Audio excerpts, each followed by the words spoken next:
Assalamualaikum warahmatullahi wabarakatuh. Perkenalkan, nama saya Mutia Azminandiroh, NIM B10612010145 dari Prodi Ekonomi Islam kelas B. Di video kali ini saya akan menjelaskan tentang penggunaan kata ini dan itu.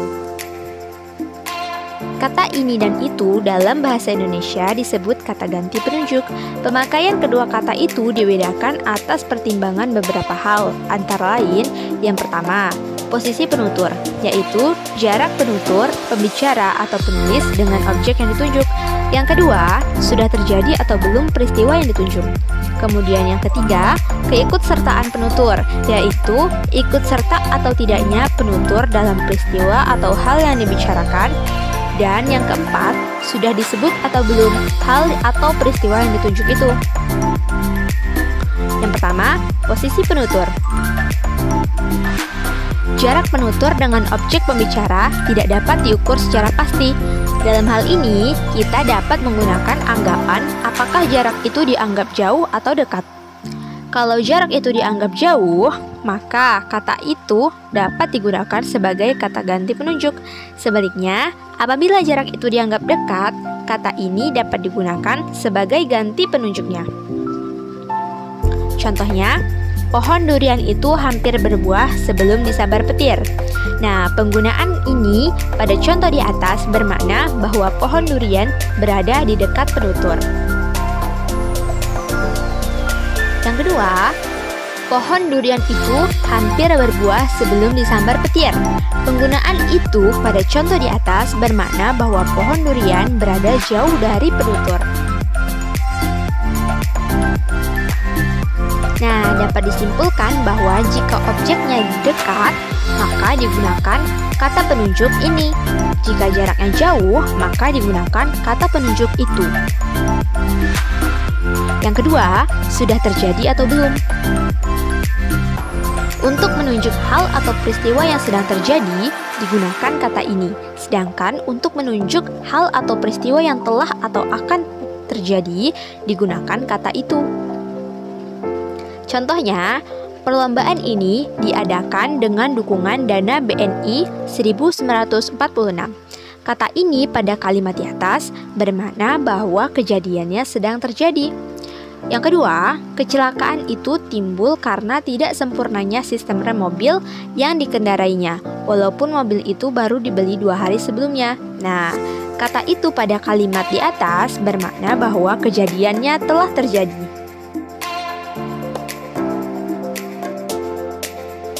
Nah, dapat disimpulkan bahwa jika kejadiannya sedang terjadi, maka dapat digunakan kata penunjuk ini. Sedangkan jika kejadiannya telah terjadi, maka digunakan kata penunjuk itu. Yang ketiga, keikutsertaan penutur.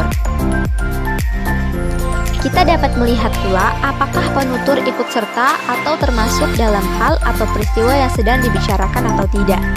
Kata ini digunakan saat penutur ikut serta dalam hal sedang berlangsung. Kata itu digunakan saat penutur ikut serta atau tidak dalam hal yang dibicarakan sudah berlangsung.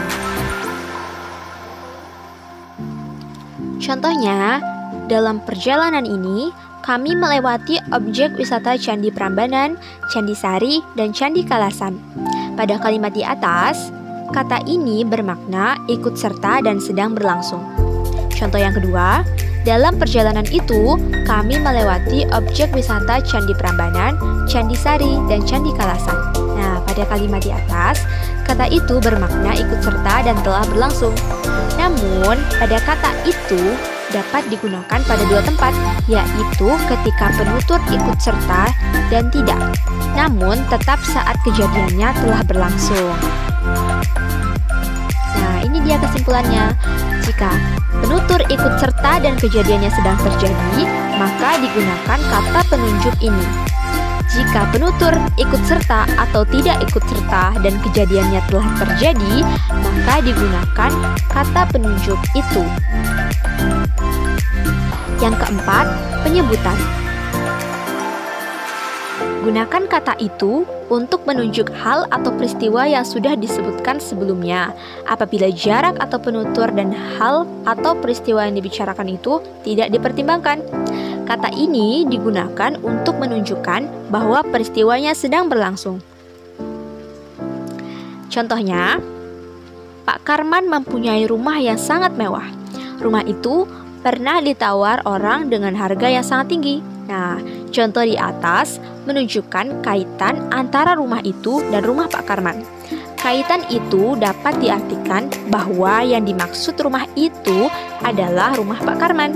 Dengan demikian, dalam konteks tersebut, kata itu berfungsi sebagai penanda takrif atau pemberitahuan. Contoh yang kedua, melalui perjalanan yang sangat panjang, akhirnya mereka tiba di Candi Prambanan. Candi ini terletak di perbatasan antara Kabupaten Klaten dan daerah istimewa Yogyakarta. Di pelataran candi ini, sendera tari Ramayana selalu digelar untuk para wisatawan setiap bulan purnama. Kata ini digunakan karena penutur itu berada di Candi Prambanan yang sedang dibicarakannya. Ini berarti bahwa peristiwa pertuturannya juga sedang berlangsung. Nah, mungkin sekian yang dapat saya sampaikan. Kurang lebihnya saya mohon maaf.